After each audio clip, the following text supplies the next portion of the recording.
Hello friends, आज मैं इस वीडियो के अंदर बताने वाला हूँ कि जैसे कि आप लोगों को पता होगा कि जेयूटी तरफ से डिप्लोमा का इलेक्ट्रिकल इंजीनियरिंग का ब्रांच पेपर का सिलेबस चेंज कर दिया। पहले basic of electrical power system था, अब उसको हटाकर एडवांस पावर सिस्टम कर दिया है।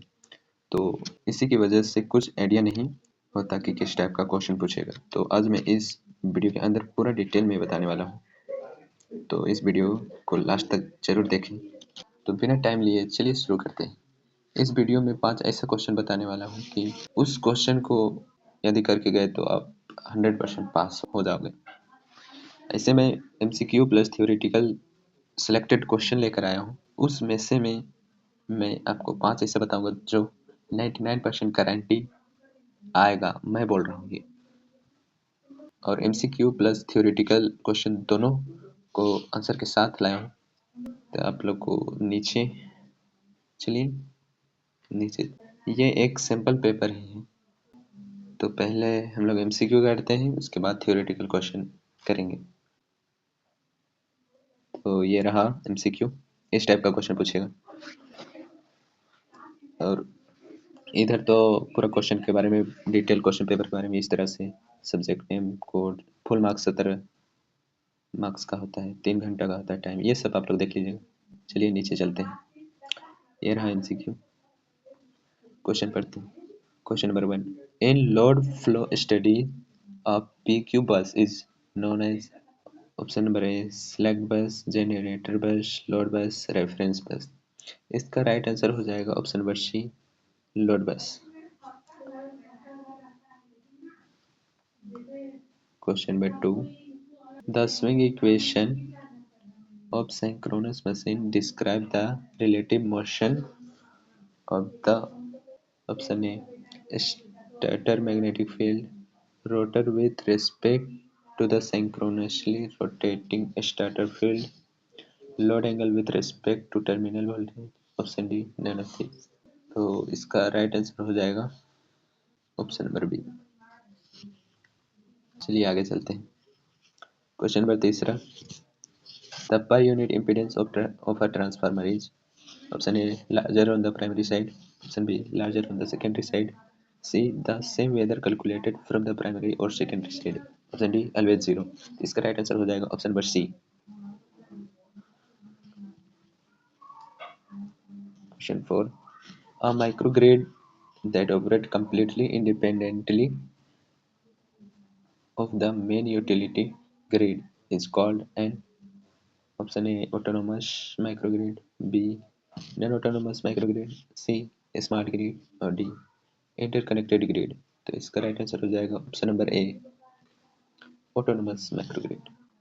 Question number 5, which of the following is considered an asymmetrical fault? Option A 3 phase short circuit, option B 3 phase to ground fault, C single line to ground fault, D all of the above. इसका right answer हो जाएगा option number C, single line to ground fault. चलिए 5वां, question number 6, the active power flow in transmission line is predominantly governed by the. Option A voltage magnitude different between the two ends, option B power angle different between the two ends, option C line resistance only, reactive power generated. तो इसका right answer हो जाएगा option number B, power angle difference between the two ends। अब last question, question number 7, in the gas saddle method for load flow solution the number of iteration required generally। तो option number A increases directly with the number of buses, decreases with the number of buses, is completely independent of the number of buses, is always exactly 3। इसका right answer हो जाएगा option number A increases directly with the number of buses। तो ये रहा MCQ। Total MCQ 7 ही पूछा जाता है, एक MCQ 2 नंबर का होता है। तो अब चलते हैं थ्योरी क्वेश्चन की तरफ। इसमें सिर्फ क्वेश्चन दिया हुआ है, नीचे आपका आंसर दिया हुआ आंसर के साथ। तो इसका इम्पोर्टेंट क्वेश्चन हो जाता है, जो 5 क्वेश्चन मैं बोला था, 5 क्वेश्चन ऐसा बताऊंगा जो 100% गारंटी के साथ आएगा।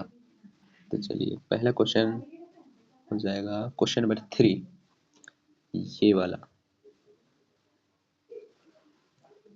ये बहुत ज़्यादा इम्पोर्टेंट है।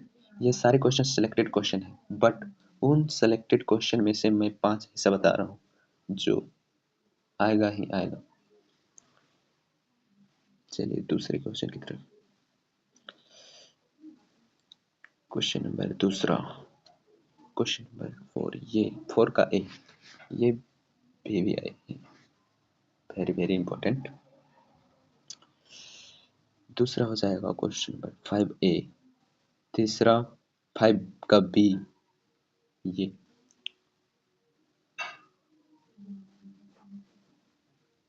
और एक है क्वेश्चन नंबर 6A, 6 का ए, ये क्वेश्चन जो discuss the nature of fault in electrical system, differentiate between symmetric and asymmetric fault with suitable example. ये है 5 इम्पोर्टेंट क्वेश्चन। और उसके अलावा 5 के अलावा और एक है जो 6 नंबर में आएगा, ये 7 शॉर्ट नोट्स, ये कर लीजिएगा तो काफ़ी है इतना, 5 के अलावा। तो चलिए अब आंसर की तरफ चलते हैं। तो फ्रेंड्स हम लोग आंसर के में पहुंच चुके हैं। MCQ का ये रहा आंसर, और थ्योरी का भी दिया हुआ है नीचे पूरा आंसर।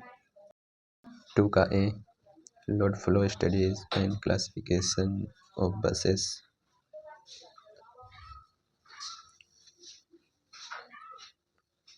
2 का ए, ये है 2 का बी। आप लोग वीडियो पॉज करके लिख लीजिएगा। सभी का आंसर के दिया हुआ है, या मैं अपने हिसाब से आंसर दे दिया हूँ। आप लोग चाहिएगा तो अपने हिसाब से लिख सकते हैं अपना लैंग्वेज में। मेन इम्पोर्टेंट होता है कि क्वेश्चन कौन सा आएगा नहीं आएगा, ये दिक्कत होता है। पूरा बुक में इतना सारा क्वेश्चन में कन्फ्यूजन होता है ना। ये सिलेक्टेड क्वेश्चन है, इसमें मैं आपको बोल सकता हूँ कि आप लोग अपने ही लैंग्वेज में लिखिएगा तो बेहतर होगा, और बाकी सब तो ठीक है। ऐसे मेरा आंसर की भी ठीक है, मैं भी अपना हिसाब से लिखा हूँ। तो आपका चॉइस, आप कहीं से भी लिख सकते हैं। ये रहा शॉर्ट नोट्स, ये इम्पोर्टेंट होता है, वेरी वेरी इम्पोर्टेंट। तो इसको आप लोग कर लीजिएगा। आप लोग को आंसर की क्वेश्चन तो पता ही है। तो वीडियो अच्छा लगा तो लाइक सब्सक्राइब जरूर करें। मिलते हैं नेक्स्ट वीडियो में, तब तक के लिए बाय बाय।